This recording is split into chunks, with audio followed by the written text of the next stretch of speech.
NAVI qualified themselves for the World Warmup playoffs with a 3-0 record.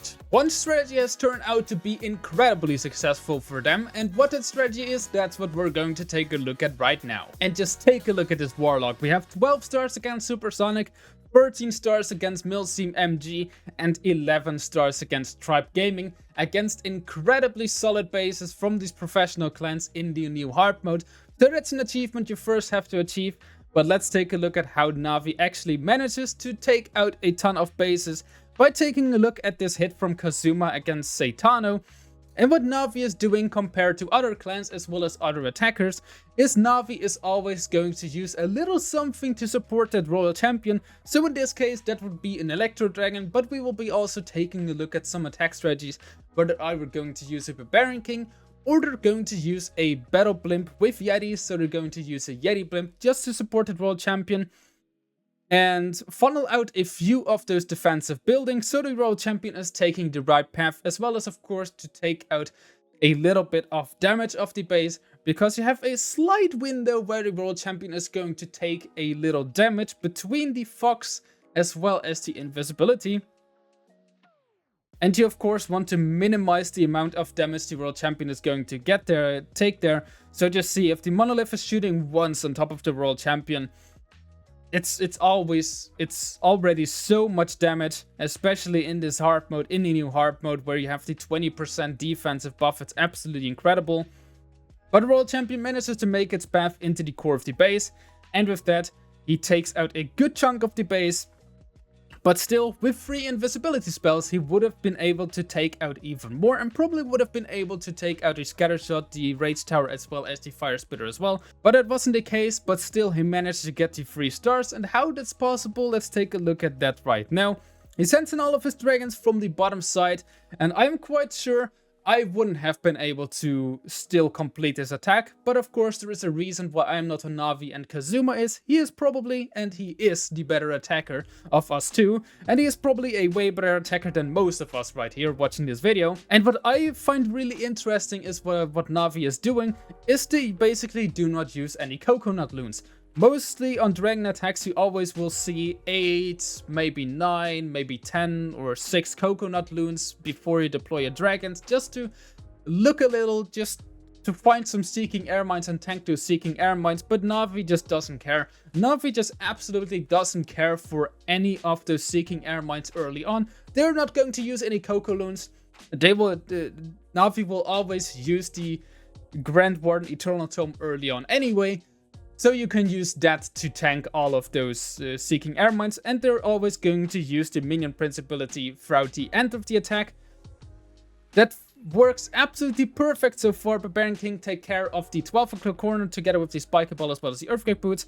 And now with the last remaining invisibility spells which he saved from the Spirit Walk, he is able to take care of the Monolith as well as the Multi-Gear Tower, achieving those wonderful 3 stars. Of course, this is not a complete overkill, but in the new hard modes you will rarely see any overkill. 3 stars are already very uncommon, and Kazuma managed to achieve this perfectly. And what I also find very interesting is he doesn't use an Archer Queen. We have the Barbarian King, we have the Minion Prince, we have the Grand Warden and the Royal Champion. We don't have an Archer Queen, even though many people would of course say the Archer Queen is the most important hero. NAVI says, we don't care, we don't need the Archer Queen. These 4 heroes will do the job, and Kazuma showed us perfectly why it did. Let's take a look at this hit from stars as well. We have the exact same attack strategy, but of course a different approach. But also on this attack, we do not have a Archer Queen. We're once again using Barbarian King, Grand Warden, Royal Champion as well as the Minion Prince.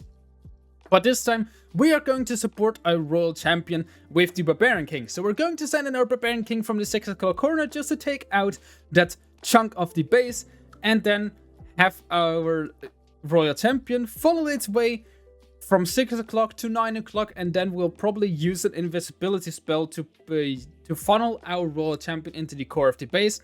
So if I were to suggest, we are probably going to use a invisibility tower on the bomb tower after the monolith, so our Royal Champion walks into the core of the base, but he probably doesn't even need it. The Royal Champion is most likely going to into the core by herself, and that's exactly the case. Now we even use a race spell on top of our Royal Champion, so she just goes a little quicker through all of these buildings in combination with the haste spell, with the haste vial. In combination with this rage spell, the Royal Champion is doing so much damage in such a short amount of time. And with that, the core of the base just got deleted. The core of the base is absolutely gone. Both of the scatter shots are gone. The multi-gear tower is gone. And basically, the base is gone. Basically, that base is gone. Multi-gear tower now also goes down by the damage aura from the Electro Boots. Ricochet can also gets taken care of, and most important, we also have the invisibility tower that got lured.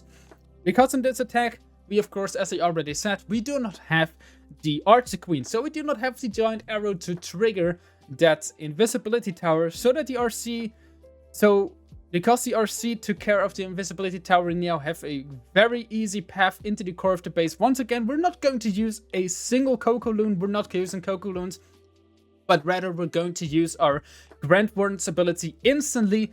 On this attack, we actually had the rage gem on top of the Grand Warden. I believe in the last attack it was a Eternal Tome as well as the Healing Tome. In this case, we have the Eternal Tome in combination with the rage gem, so you can switch up a little bit. Now, minion principality throughout the end of the attack, and just take a look at how little base is still left with how many dragons. We still have 3 rocket loons on the back end we can use for the air defense. With that, the air defense also gets taken care of, and he basically didn't lose any of his dragons. I just said we are not likely going to see any of those overkills in the new hard mode. Star said, hey, hold my beer, I'm going to do it anyway. And he absolutely crushes this base from Enad. I have never seen such an overkill in the new hard mode. Absolutely insane attack. An absolutely insane attack strategy. And this is the hard mode, by the way. You can replicate these attacks in normal clan wars as well as Legends League as well. And you are absolutely going to crush every single base. This attack strategy is so incredibly strong. And here we have another attack from Stars, but this time on this anti-2-star base. So how are we going to take care of an anti-2-star base? Yes, exactly. We're going to use our Barbarian King on one side, we're going to use our Yeti Blimp on the other side, and then we're going to push our World Champion directly into the core of the base. The top side has been funneled, right hand side has been funneled. The Royal Champion now has nowhere to go except for the middle of the base. And then we're going to use our Rage Spell again in combination with the Haste Vial. And we of course still have so many invisibility spells, so that Royal Champion is going to do work. Believe me, that Royal Champion is going to take out a good chunk of the base. In combination with, of course, she is going to neutralize that Giga Bomb. The Giga Bomb is next to the Town Hall, so once the Town Hall is down, that Giga Bomb is basically going to do nothing. And on this attack as well, we have no Archer Queen. Once again, we have no Archer Queen. We have the Barbarian King to funnel, and of course we have the Minion Prince to support our dragons.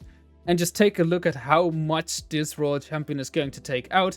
Just to save a little bit of time, Stars is doing his Royal Champion charge simultaneously with starting this dragon. This is of course a little harder, but I would say if you're going to replicate this attack in, I would say, Legends League or any clan war, you don't need to worry about time as much as in the new hard mode. In hard mode, of course, time can be an issue, but not if you're Stars or any of those NAVI players. You're going to crush those bases anyway, depending, and you're going to do it quickly. And that's exactly what happens. Just take a look. There's absolutely nothing on the backend anymore. We once again have these 2 rocket loons to snipe out the air defense. We're always going to snipe out one of the air defenses if we have the possibility to do so. We still have the Minion Principality we're going to use now to just, well, slow this Tesla down a little bit. We still have 2 baby dragons as well as 1 invisibility spell. With that, this base has also been taken care of. And once again, we have an overkill from Stars. These attack strategies are just so insane. These attacks are incredible. There is a reason why they went 3-0 in the World's Warm-Up Swiss stage, and that's exactly the reason. They have such a strong attack strategy. They have been training for months for this tournament. So if you're struggling with getting triples in the new hard mode, which of course many of you guys may have, myself including, I really have to try out the strategy. With that, I would say see you guys soon with the next video. Until then, see ya and bye bye.